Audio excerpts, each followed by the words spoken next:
Hi there, everybody. Welcome to Orkney. I'm sitting by my fern and rhubarb patch here. Well, it's a rhubarb patch. It's a wild rhubarb patch. It happened to grow ferns and also that foxglove up there, which you may or may not be able to see in shot, but it's there. It's there. It's an audience. And today I'm going to be doing my fourth and final playthrough in this series of Choose Your Own Adventure playthroughs for The Tower of London by Susan Saunders, illustrated by Lorna Tomei. So this is one of the skinny Bantam-Skylark books that Choose Your Own Adventure have come out with, and I'm just looking to see. It was made in 1984. Fantastic. So like say, there are already 3 full playthroughs of this that I have made that you can see on my YouTube channel. This is the 4th one. I'm just going to read it all through. That was a lovely illustration at the start of me just holding some eccentric items and a crow. I'm going to read this through, and so if you want to just put it on and listen to it as a story, that's fine. If you want to see a lovely Orkney background here and my lovely face, that's also good. You can do that. And this is the first illustration of the playthrough itself. So this is me and my friend, and this summer you and your parents take a trip to England. While you're in London, you visit your British pen pal Rodney for a few days. Rodney and his family live in a very special place. An apartment built right into the outer wall of the Tower of London. Rodney's father is a yeoman warder, a guard at the tower. That'll be the fellow in the picture. He explains that the tower isn't just one tower, it's 22 towers in all. And there are all sorts of things to see. Castles and dungeons and moats, not to mention the crown jewels, ravens, and ghosts. Ghosts? Let's see what accent I'm going to give people. We must be American, I think. Make them all American, except for the uncle. Like the 2 little princes, Rodney tells you. Their evil Uncle King Richard had them murdered centuries ago. Now all 3 of them haunt the place. Oh, didn't I have Rodney's sister randomly being Scottish before? Why not then? Let's have that again. And Anne Boleyn, the second wife of King Henry VIII, says Rodney's sister Sheila. She haunts Tower Green, carrying her head under her arm. I don't believe in ghosts, you say, but secretly, you're not so sure. The ghosts of the tower walk after midnight, Rodney says in his spookiest voice. Then he adds in a whisper, and tonight we'll go out and find one as soon as everyone else is sleeping. The clock is striking 12 as you quietly slip out the front door. You're not sure this is such a great idea, but you follow Rodney down a brick road and through an opening in the thick inner wall of the tower. Suddenly you hear footsteps. Oh, a guard, Rodney whispers. Hide. You turn to look for a hiding place. When you turn back, Rodney's gone. You hear a noise to your right.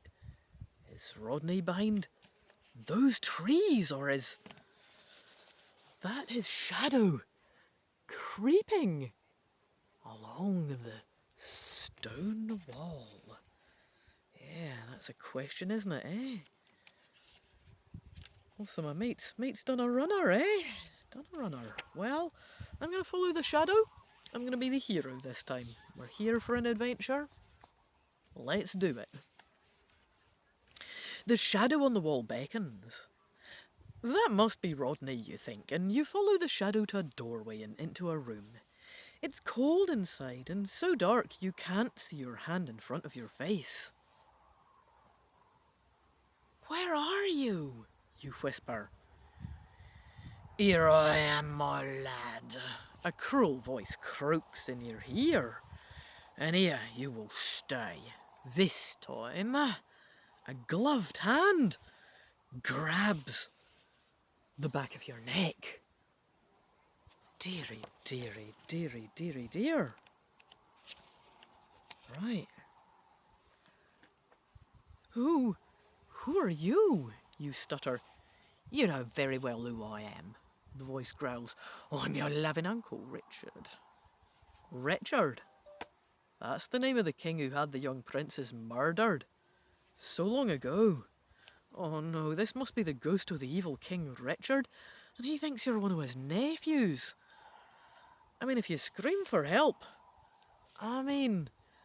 maybe Rodney or one of the guards will hear you and come to the rescue, but what if that makes Richard angry and he decides to kill you right away? God, it's not a good situation, is it? Was I here before? Let me see if I can think. I don't think I have met this guy, have I, before? I don't mind it.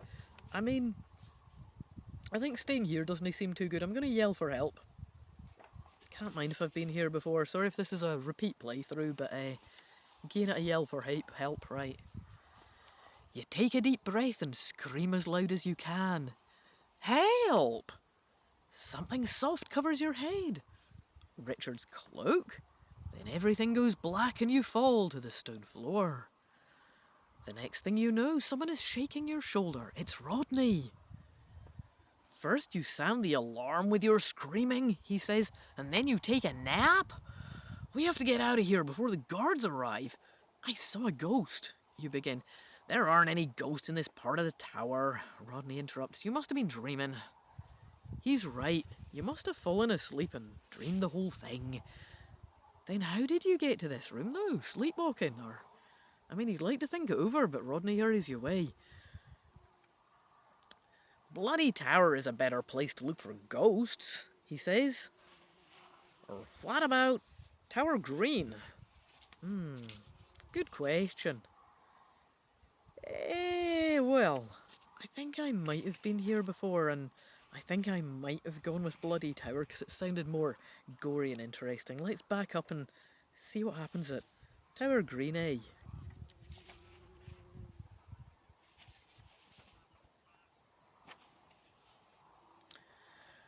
Let's go to Tower Green, you say.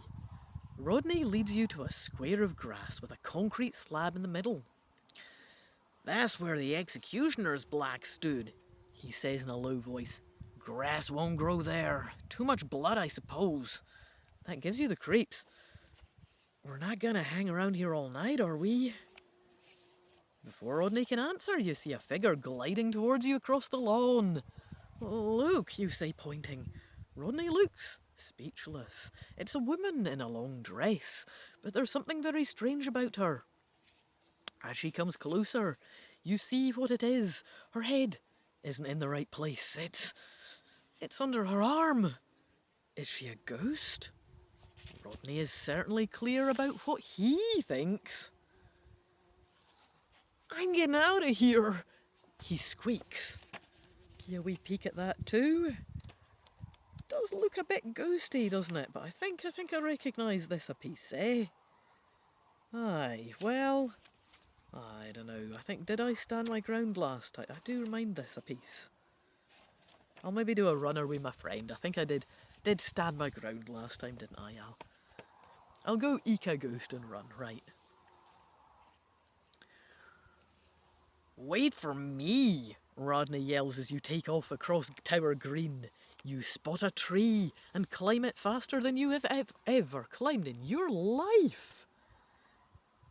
Rodney's right behind you and you don't stop till you're at the very tip top. You peer down at the ground. The headless woman has disappeared. "There's no such thing as ghosts," you say out loud. Then why are we up here? Rodney whispers from below. Yeah, I mean, he's the honest one here. Aye, aye. My character's full of it, aye.